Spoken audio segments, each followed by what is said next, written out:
साक्षात् परब्रह्म तस्मै श्री गुरुवे नमः। ओम श्री अनंत कोटि ब्रह्मांड नायक राजाधिराज योगिराज परब्रह्म सद्गुरु श्री स्वामी समर्थ महाराज की जय। अनंत कोटि ब्रह्मांड नायक राजाधिराज योगिराज परब्रह्म सद्गुरु श्री स्वामी समर्थ महाराज यांच्या कृपेने आज जी स्वामी समर्थ महाराजांची कथा आहे। जय स्वामी समर्थ महाराज माझ्याकडे वचन घेतले ते मी तुमच्याकडे थोडक्यात सांगण्याचा प्रयत्न। सद्गुरु श्री स्वामी समर्थ महाराज की जय। अनंत कोटि ब्रह्मांड नायक राजाधिराज योगिराज परब्रह्म सद्गुरु श्री स्वामी समर्थ यांच्याकडे एक आनंद आहे। महाराज सर्वांवर प्रेम करत असते। पशु असो पक्षी असो प्राणी असो प्रत्येकावर स्वामी महाराज जीव लावत असते आणि ते पशु सुद्धा स्वामींचे होऊन जातात। कारण त्या पशूंनाही वाटत असे मला ब्रह्मांड नायक माझ्या जवळ बसलेला आहे।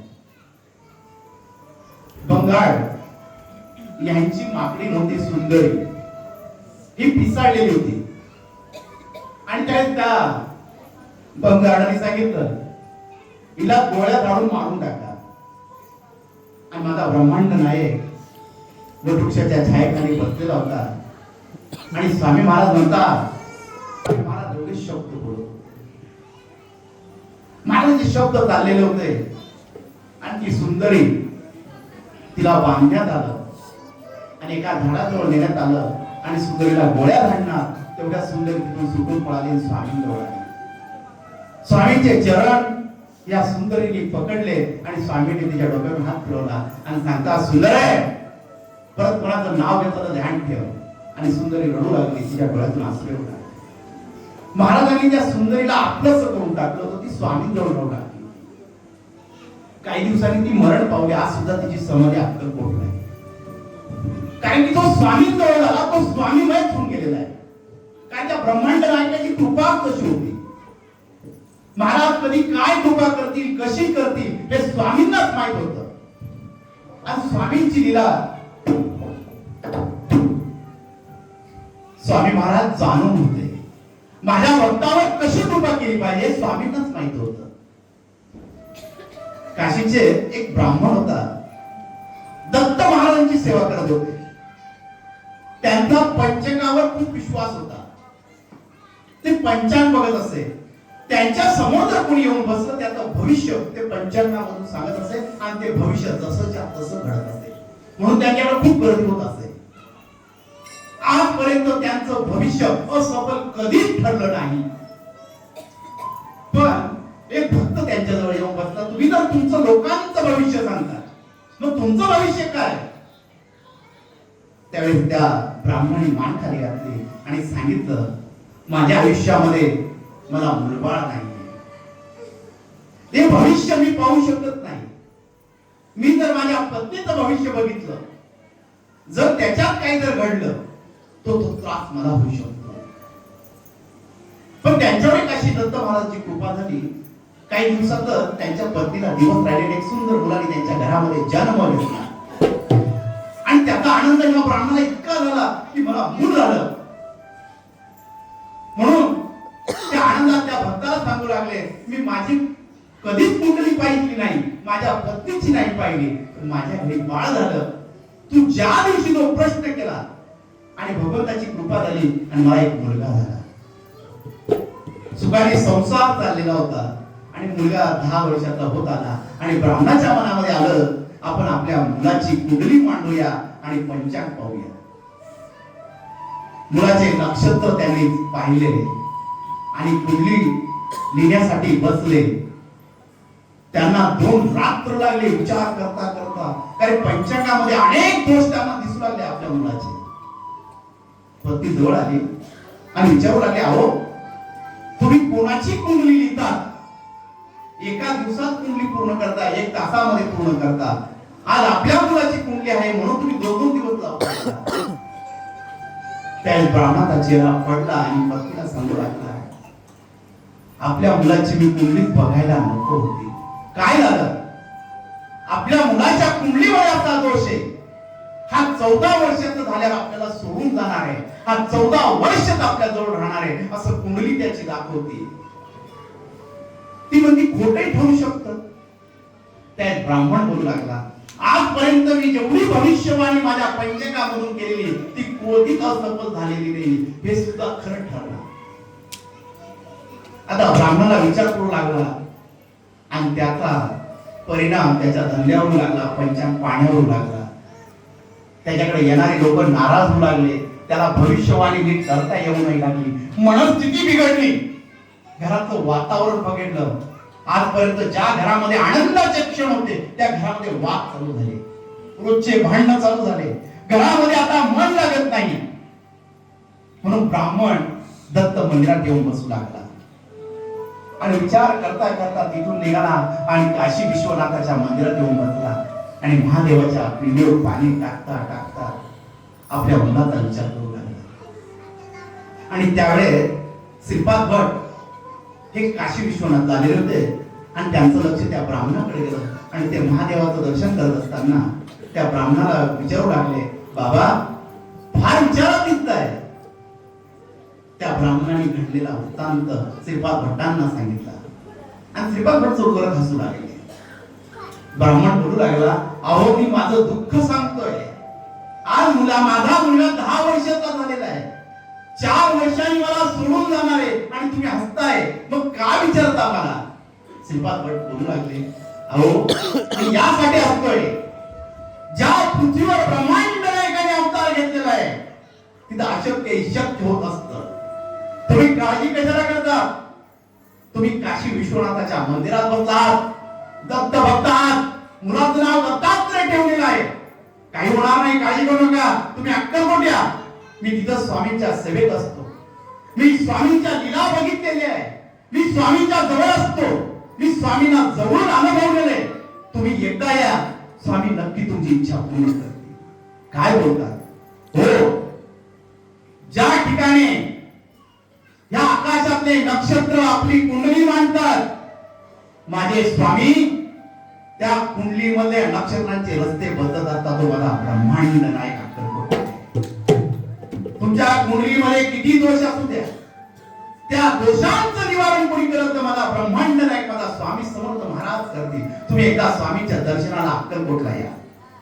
ब्राह्मण आनंद झाला, श्रीपाद भटांना नमस्कार करू लागला आणि काशी विश्वनाथचा नमस्कार करून घरी आला.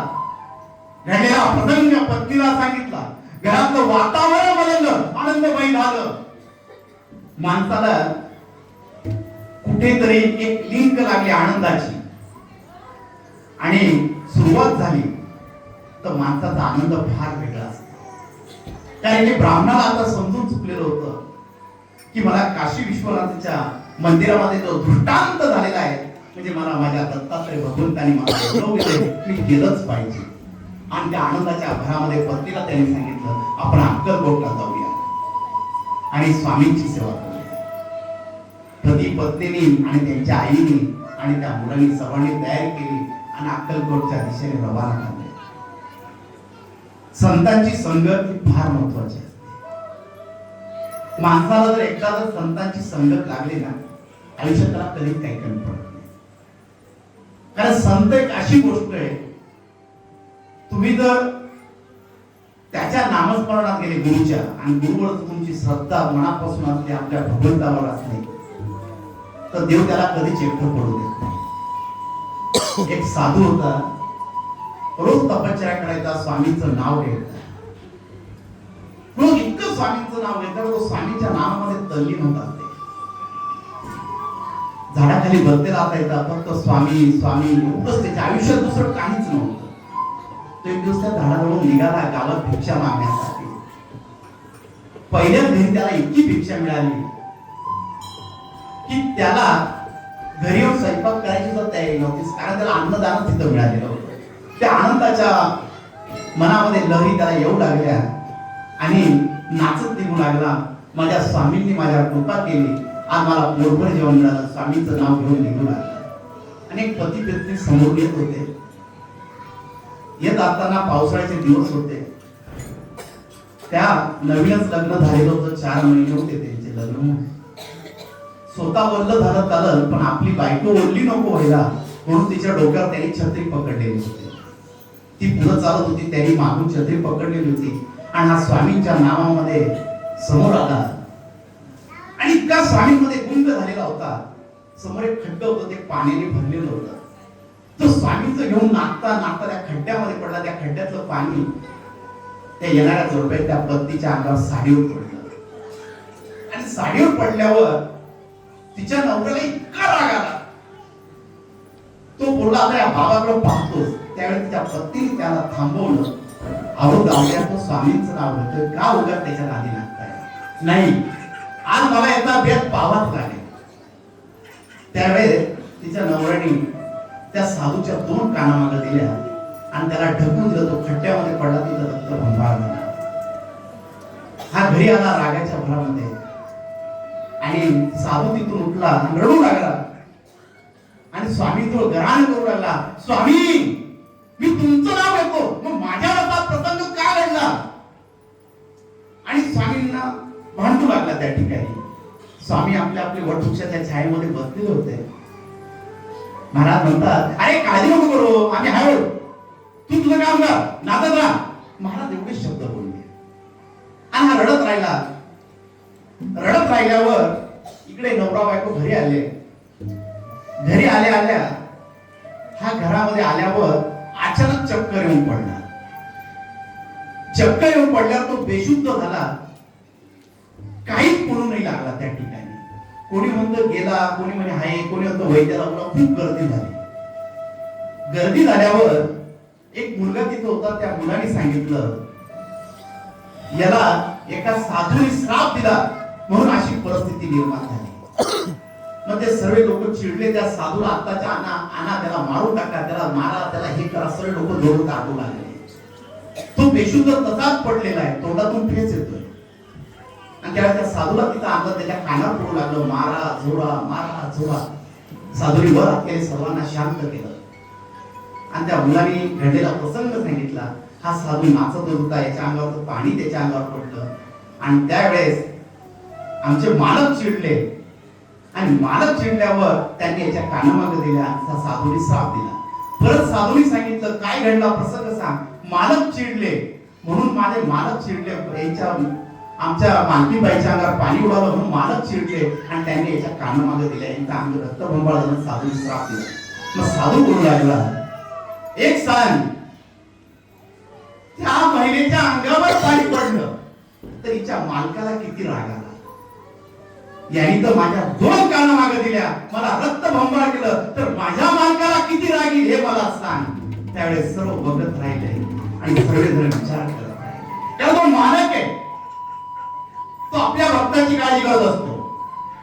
भक्ताला जर काही झालं त्याची काळजी करायचं काम तो करत असतो. म्हणून आपल्या आयुष्यामध्ये काही घटना घडल्या त्याचा विचार करायचा नसतो. त्याचा विचार तो ब्रह्मांड नाही करत असतो. आपल्याला त्याचा विचार करण्याची गरज नाही. त्या साधू स्वामींना विनंती करू लागला, स्वामी हा दोष मला लावू नका, याला चांगलं करा. आणि थोड्याच वेळात त्या साधूने त्याच्या डोक्यावर हात ठेवला. तो उठून बसून क्षमा मागू लागला. म्हणून आयुष्यामध्ये आपण स्वामींची सेवा करतो तर मनामध्ये असं बाळगू नका की माझ्या बाबतीतच असं का घडतं. ती आपली परीक्षा असते. स्वामी महाराज सतत आपल्या बरोबर असतात. तसे या ब्राह्मणाचं झालेला हा दत्त सेवा करत होता. याची परीक्षाच होती. हा बायका मुलांना घेऊन अक्कलकोटच्या दिशेने निघाला होता आणि मला ब्रह्मांड नायक अक्कलकोट मध्ये त्याची वाट पाहत होता. सर्व कुटुंब अक्कलकोट मध्ये आलं आणि ज्यावेळेस त्यांनी स्वामींना बघितलं, स्वामींचं स्वरूप बघितलं, भानावर नाही राहिले, अंगाला कापरं फुटलं आणि स्वामी पुढे हात जोडू लागले, डोळ्यातले अश्रू येऊ लागले आणि स्वामी पुढे नतमस्तक झाले. स्वामींच्या पाया पडत होते, स्वामींचे चरण घट्ट पकडत होते. पण मनामध्ये काय भाव आहे, आम्ही कशासाठी आलोय हे स्वामींना ते सांगतच नव्हते. कारण की स्वामींचं रूप पाहून स्वामींमध्ये एकरूप होऊन गेलेले होते. आता त्यांनी ठरवलं, आता आपल्याला अक्कलकोटला जायला पाहिजे, स्वामींची सेवा केली पाहिजे, आपण अक्कलकोट नाही सोडायचं. असं करता करता ते 3 ते 4 वर्ष अक्कलकोट मध्ये स्वामींची सेवा करत होते. सतत स्वामींची सेवा करत असताना स्वामींच्या जवळचे होऊन गेलेले होते. त्यांनी कधीच स्वामींना सांगितलं नाही मी पंचांग पाहतो, पंचांगामध्ये दोष आहे, कधीच स्वामींजवळ या गोष्टीचा उल्लेखच त्यांनी केला नाही. पण ती तिची जवळ येऊ लागली. ब्राह्मणाला आता भीती वाटू लागली होती. काही दिवस राहिले, मुलगा सोडून जाणार आहे. महाराजांना कसं सांगावं? आणि तो दिवस जवळ आला आणि हा ब्राह्मण स्वामींची सेवा करत होती. त्याची पत्नी तिथं झाडूनी सर्व साफ करत होती आणि हा मुलगा स्वामींच्या दारामध्ये स्वामी बरोबर गोट्या खेळत होता. महाराज जोर जोरात हसायचे, तो गोटी फेकायचा, स्वामी पण खेळायचे. आणि थोड्याच वेळात या मुलाला गोटी फेकता फेकता चक्कर आली आणि तो तिथंच कोसळला. आणि त्यावेळी त्याच्या बापाला समजून चुकलं, पंचांगानुसार घडलेली घटना ती आजची आहे म्हणून तो जोर जोरात रडू लागला आणि स्वामींचे चरण घट्ट पकडले. स्वामी, माझा मुलगा मला सोडून गेला. मी पंचांगामध्ये पाहिलेला दोष खरा ठरला स्वामी. मी तुमच्यापासून ही गोष्ट लपवली स्वामी, मला क्षमा करा, पण माझ्या मुलाला वाचवा स्वामी, माझ्या मुलाला वाचवा. पत्नी झाडझूड करत असताना आपल्या हातातला झाडू फेकला आणि मुलगा सोडून गेला हे ऐकलं आणि ती पळत आली, स्वामींचे चरण पकडले. स्वामी, आम्हाला माहित होतं, पण तुम्हाला पाहिल्यावर आम्ही सर्व भान विसरून गेलो स्वामी, आम्ही सर्व विसरून गेलो. आम्ही तुमच्यामध्ये एकरूप झालो स्वामी, पण आमच्या मुलाला आमच्यापासून दूर करू नका. आणि दोघ जण स्वामी महाराजांजवळ रडू लागले. महाराज असे कडक उभे राहिले, कमरेवर हात ठेवला, एक हात उंचावला स्वामींनी. अरे भक्त काय काळे दिनान महाराज, काळे तीळ नका आणायला लावू स्वामी. काळे तीळ आणले म्हणजे ही अघटित घटना आहे स्वामी. माझ्या मुलाचा शेवट आला का स्वामी? महाराज रागात होते त्यावेळेस. महाराजांचे काही स्वामी भक्त त्याच्या जवळ आले, त्याला समजून सांगले. स्वामी सांगतात तसं आहे नाही ना स्वामी, काळे तीळ सांगताय. काळ्या तिळांचा अर्थ काय? जी व्यक्ती मृत होती तिच्या मुखामध्ये काळे तीळ टाकले जातात आणि माझ्या मुलाची शेवटची वेळ नाही आली, मी स्वामींजवळ असतो असं होऊच शकत नाही. आणि तो स्वामींचे घट्ट पाय पकडू लागला. आणि महाराज त्यावेळेस जोरात बोलले, आम्ही सांगतो जा सागर घेऊन ये, काळे तीळ घेऊन ये. जर काही थांबला तर लक्षात ठेव. महाराजांनी शब्द बोलल्यावर हा ब्राह्मण थरथरल्या हाताने तिथून निघाला. किराणा दुकानातून त्यांनी काळे तीळ साखर घेतली आणि मनामध्ये विचार करत होता, माझा मुलगा मला सोडून गेलेला आहे, काय करावं. आणि तिथून रडत रडत स्वामी समोर आला आणि स्वामींच्या हातामध्ये तीळ दिले. स्वामींनी तीळ साखर घेतली, त्याच्या तोंडावर मारून फेकली. महाराज एवढंच बोलले, बघतोस काय? आम्ही आहोत, आम्ही आहे, आम्ही अक्कलकोट निवासी आहोत. आणि त्याला महाराज जोर जोरात उठवत आहे. आणि एक समोर म्हातारा बैल होत, महाराजांनी त्याच्याकडे पाहिलं आणि तो बैल गतच प्राण तिथं झाला. आणि महाराजांच्या डोळ्यामधून दिव्य दृष्टी निघाली आणि त्या मुलाकडे वळाली आणि त्या मुलाने डोळे उघडले, स्वामींकडे हात जोडले. हा ब्राह्मण आणि त्याची पत्नी, आपला मुलगा जिवंत झाला, माझी भविष्यवाणी आज खोटी ठरली आणि स्वामींची भविष्यवाणी आज खरी ठरली. आणि तिथं स्वामींकडे बघून म्हणून एकच नामस्मरण येऊ लागलं, श्री स्वामी समर्थ, जय स्वामी समर्थ, श्री स्वामी समर्थ, जय स्वामी समर्थ, महाराज श्री स्वामी समर्थ, जय स्वामी समर्थ, सद्गुरु स्वामी समर्थ, जय स्वामी समर्थ, महाराज श्री स्वामी समर्थ, जय स्वामी समर्थ, सद्गुरु स्वामी समर्थ, जय स्वामी. सर्वांच्या मुखामध्ये स्वामींचं नाव होतं. प्रत्येक जण स्वामींचं भजन गात होता आणि प्रत्येक जण स्वामींकडे हात जोडून बघत होता. घडलेला प्रसंग प्रत्येक जण म्हणतो, आम्ही स्वप्नात तर नाही ना. हे दृश्य, आजचा अनुभव सगळेजण मनामधून जाणवत होते त्या ठिकाणी. ब्राह्मण, त्याची पत्नी, त्याची आई आणि तो मुलगा स्वामींचे चरण घट्ट पकडत होते. आणि स्वामी महाराज त्यांच्या डोक्यावर हात ठेवून सांगत होते, अरे काळजी कशाला करतोस, आम्ही आहोत. आणि स्वामी महाराजांनी त्या कुटुंबाला एकच आशीर्वाद दिला, भिवू नकोस, मी तुझ्या पाठीशी.